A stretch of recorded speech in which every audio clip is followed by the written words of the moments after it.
En este nuevo tutorial vamos a introducirnos un poco en la cocina sin gluten. Mi nombre es Daniel Huasco, soy profesor de gastronomía y experto en cocina sin gluten. Vamos a empezar con el pasaje de las PPT. Ahí tenemos una elaboración típicamente uruguaya, que son los panes marselleses. Son elaboraciones caseras que nosotros tenemos en Uruguay. Estas son las medialunas típicas que también podemos conseguir esas texturas, esos sabores y esos aromas en la cocina sin gluten. Como ven, son muy apetitosas, son muy sabrosas y en realidad son elaboraciones que nosotros buscamos compararnos, siempre tenemos que compararnos indefectiblemente con la cocina con gluten. Entonces, lo primero que quería mostrarles es que se puede cocinar rico y que se puede cocinar muy lindo. Estos son algunos de los libros que tengo en el mercado, que me han permitido crecer profesionalmente y acercarme un poco a ustedes. Y bueno, en este tránsito de más de 10 años con los libros y con la cocina sin gluten, he recorrido un montón de elaboraciones y un montón de recetas que quiero compartir los tips con ustedes en este tutorial. Lo primero que me pregunto en realidad es qué es el gluten. El gluten es una proteína que se encuentran en algunos cereales, trigo, avena, cebada y centeno. En mayor proporción se encuentra en la harina de trigo, pero también lo tenemos en la avena en baja proporción y en el centeno en muy baja proporción también. En la cebada un poco más, pero básicamente nosotros decimos que el gluten se encuentra en estos cuatro cereales, que lo podemos denominar como TAC, TACC.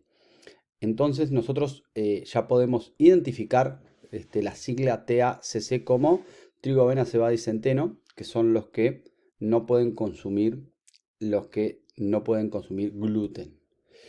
¿Cómo actúa el gluten en la harina de trigo? Porque es lo primero que tenemos que preguntarnos. ¿Cómo actúa si no lo tenemos? Y bueno, ahí tenemos dos grupos de proteínas, las solubles en aguas, que son las albúminas y globulinas, y las insolubles en aguas. Estas proteínas son las que forman el gluten, que está compuesto por un gran número de proteínas y que por conveniencia se agrupan en dos grandes grupos, que son las gliadinas y las gluteninas. El gluten básicamente lo que hace es formar una red tridimensional que tiene como esqueleto a las gliadinas y como efecto pegante, y las gluteninas lo que hacen es que se pueda expandir, por ejemplo, las levaduras adentro de los panes y se sostenga y se mantengan esos panes bien firmes y suaves, o sea, retienen el gas. Bueno, esto es lo principal que tiene el trigo en estas elaboraciones, ¿sí? Que tienen este componente tan importante que es el gluten. Bueno, ahí lo que decíamos, nos da tenacidad, cohesividad, elasticidad, adhesivo, esqueleto, son todos nombres básicos y fundamentales para entender qué es lo que nos proporciona el gluten en las masas, ya sean panificados o sean simplemente una pizza o empanadas, por ejemplo, algo tan simple que hacemos todos los días, o una torta pascualina que tanto consumimos en Uruguay, una torta de jamón y queso. Bueno, esa elasticidad, tenacidad, ese poder estirar y que no se nos quiebre, no se rompa, humedad, color, bueno, todo eso nos lo proporciona el gluten. Entonces nosotros lo que tenemos que preguntarnos acto seguido es, en realidad, ¿por qué nos cuesta tanto dejar de consumir alimentos sin gluten? En realidad es por una, una fusión de culturas ítalo-española que tenemos en Uruguay, que bueno, que por nuestras inmigraciones básicamente, si bien vinieron de todas partes del mundo, la cocina italiana y española está marcada a fuego. Entonces ahí lo que tenemos que razonar es que los italianos comen muchísima pasta, entonces ahí tenemos transversalmente la harina de trigo, que consume muchísimos panificados, al igual que en España, tenemos harina de trigo. Entonces nosotros, haciendo un razonamiento básico de la diaria en nuestro país, cuando nos levantamos, comemos una tostada, comemos un trocito de pan. Bueno, tiene harina de trigo. Si nos juntamos con amigos en la Rambla o llueve, lo que consumimos son o bizcochos o cuando llueve tortas fritas. Todo tiene harina de trigo. Si no, nos juntamos a comer unas pizzas que tienen harina de trigo, nos juntamos a comer un asado. Y si no, un domingo en familia, la pasta. Entonces, siempre nos encontramos con la harina de trigo en nuestras comidas. O sea que son como que sumamente importantes. Hay otras gastronomías en la región, ¿sí? Que no es así. Por ejemplo, si vamos a la parte norte de América del Sur, ya sea Venezuela, Colombia, si nos vamos a Centroamérica o Norteamérica, en la parte de México, la base es la harina de maíz, no la harina de trigo. Entonces no tienen este problema. Por eso no se habla tanto en esa en toda esa región de la cocina sin gluten, porque tienen una muy baja proporción, porque ellos básicamente su cocina es a base de maíz, que es un cereal obviamente que no tiene gluten. Entonces, para entender un poco por qué cuesta tanto asumir que la cocina con gluten es tan determinante en nuestro país, es por nuestros orígenes. Nuestros orígenes vienen de España y de Italia, entonces ahí nos atraviesa la cocina con gluten. Y bueno, la primera pregunta es como yo me hago ahí. Si no tenemos esta proteína con todas esas propiedades que dijimos que tenían, que era viscosa, que era, nos daba humedad, color, textura, durabilidad, ni que hablar, buscamos algunos sustitutos que podamos permitir hacer masas amasables y con texturas agradables y sabores agradables. Obviamente no buscamos resultados idénticos ni iguales a la cocina con gluten porque no partimos de un elemento que es tan fundamental que es el gluten. Entonces tenemos que razonar que, como yo siempre le digo a mis alumnos cuando entramos en clase, es que debemos de dejar esa mochilita que tenemos de la cocina con gluten, dejarla ahí en la puerta. Y bueno, esto es otra cosa. Es otro tipo de cocina que buscamos, sí, en nuestro paladar siempre buscamos y nos comparamos con la cocina que tenemos a diario, que es la cocina con gluten, pero bueno, cuando tenemos que modificar por diferentes motivos nuestra alimentación, tenemos que ir modificando sabores y encontrando nuevas formas de comer. Y bueno, ¿qué insumos utilizamos? Bueno, ahí hay una variedad enorme. Al principio yo me acuerdo hace 10 12 años, había solo fécula de maíz y fécula de mandioca. No había, quizás en algunos supermercados había harina de arroz porque es industria nacional, pero muy poquito. Pero bueno, ahí algunos que tenemos son la fécula de maíz, la fécula de mandioca, la fécula de papa, harina de arroz, leche en polvo, harina de sorgo, harina de trigo sarraceno, que a pesar de que diga trigo, en realidad es un pseudo cereal que no contiene gluten en su composición, harina de garbanzo, esos son como los característicos que se usan muchísimo en nuestro país, que en realidad no se utilizan de uno a la vez, sino que se mezclan entre ellos. Por eso decimos que son mezcla de 2, 3 o hasta 4 harinas que nosotros utilizamos. Y después, justamente, como no tenemos esa harina de trigo, ese gluten que nos da elasticidad, humedad y demás, tenemos que buscar elementos que puedan sustituir esa elasticidad. Y ahí entra la goma guar o goma sántica, que es un estabilizante, son estabilizantes o espesantes, que lo usamos en la cocina tradicional para espesar justamente, que tiene un poder espesante muy grande, 10-12 veces mayor al almidón de maíz, a la fécula de maíz.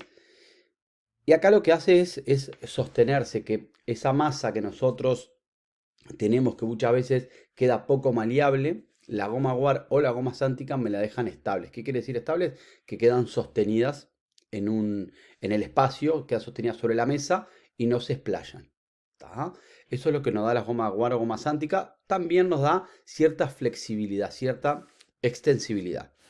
Y después tenemos la harina de psyllium, que es el psyllium, que es una semilla del planta o bata que es asiática, es la cáscara, ¿sí? No es la semilla entera. Lo que hace esto es, si yo lo hidrato, se utiliza en Uruguay hay algunos medicamentos que tienen en realidad esta semilla, que lo que hace es hidratarse y generar como ese efecto pegante como tiene la red tridimensional de gluten. Lo mismo, si yo agarro un poquito de psyllium, le pongo un poco de agua, lo que hace es duplicar y quedar como un gel. Eso, combinado con la goma guara o goma sántica, me dan esa ductilidad parecida a lo que me hace el gluten. Entonces, la mezcla de las dos son productos naturales, los dos no son conservantes ni son químicos, ¿sí? Son naturales y tienen buenos efectos en las masas. Después también tenemos algunas que ya están un poquito en desuso, pero se utilizan, que es la inulina y la lecitina, que se utilizaban bastante. Y bueno, acá tenemos las féculas que yo le mencionaba. La harina de arroz, fécula de mandioca, la de trigo sarraceno que se usa bastante porque tiene ese color marrón claro que nos da un poquitito de color en los panes, que a veces en los panes sin gluten, generalmente al no tener la proteína y no darnos color, tenemos que buscar color con alguna otra cosa. Bueno, la harina de trigo sarraceno es muy buena. La harina de garbanzo es excelente, es buenísima. Hay harinas de garbanzo en el mercado sin gluten. Y bueno, acá como le decía, teníamos la lecitina, los almidones y espesantes. El psyllium, como vemos acá en la izquierda del psyllium, son como unas cascaritas que al hidratarse quedan bien gelificadas. Y bueno, acá como le decía, son premezclas caseras. Nosotros podemos tener de 2, 3 y 4 mezclas. 2 es harina de arroz y fécula de maíz. De 3 podemos encontrar la más común, es harina de arroz, fécula de maíz y fécula de mandioca. Acá hay varias premezclas en el mercado que podemos encontrar. Por suerte ahora ya se están importando bastantes productos en el exterior y hay una muy buena industria nacional que se está desarrollando, que está tomando impulso. Es un mercado que hoy es atractivo para la industria y por suerte también hay muchos pequeños emprendedores que empiezan a elaborar alimentos sin gluten específicamente. Bueno, ¿quiénes tienen que hacer esta dieta? Bueno, los que son celíacos, obviamente, o los que son intolerantes o alérgicos al gluten. Esos 3 grupos de personas tienen que hacer la misma dieta, ya sea por una intolerancia o una alergia o una enfermedad crónica como es la celíaca. Bueno, ¿qué alimentos contienen gluten? Ya lo dijimos, trigo, avena, cebada y centeno y todos sus derivados, absolutamente. ¿Cómo identificamos que estos elementos están o tienen o no contienen gluten? Todos estos que vemos marcados acá, todos absolutamente, estos quieren decir que no tienen gluten, que son libres de gluten. Nosotros tenemos que buscar en los paquetes, ¿sí? Que o tienen gluten o no lo tienen. Tenemos que buscar uno de los dos. O que dice que tiene o que dice que no tiene. Entonces ahí vemos si podemos consumirlo o no. O si podemos hacer la dieta, si podemos elaborar con esos productos o no. Lo más importante a la hora de elaborar es que nosotros certifiquemos el área y que los insumos son libres de gluten. Si no, no podemos ofrecerlo a un intolerante, a un celíaco o a un alérgico al gluten. Entonces, una vez que tenemos todos los insumos, lo importante es tener una cocina limpia. Evitar la contaminación cruzada. Es tan importante evitar esta contaminación cruzada como saber cocinar sin gluten con esos insumos. La contaminación cruzada no se puede dar. ¿Y en dónde se dan generalmente? En los utensilios, en las mesadas, en los hornos, todo lo que compartimos. Lo ideal en casa, obviamente, es tratar de tener utensilios únicos para los celíacos o los intolerantes. Lo que tenemos que tener en cuenta es que muchas veces no se da. Por lo tanto, sí o sí tenemos que, a la hora de elaborar las dos cocinas, primero la de sin gluten, luego la otra. Limpiar todo y ahí que quede pronto para volver a elaborar. Preparaciones que le quiero dejar para el final, por ejemplo, estas, pan de pita, vigilantes, churros, tortas fritas. Todas estas fotos son fotos de mis libros, que como ven son apetitosas, son agradables y son muy visuales, que eso también es lo que buscamos, que sean visuales y que atraigan al comensal. Ahí tenemos una riquísima pizza, una mantequilla, tagliatelle o pasta con masa de remolacha. Bueno, para el cierre quería agradecerles por el tutorial, por estar presentes y bueno, cualquier consulta me la pueden dejar acá en los comentarios. Muchas gracias.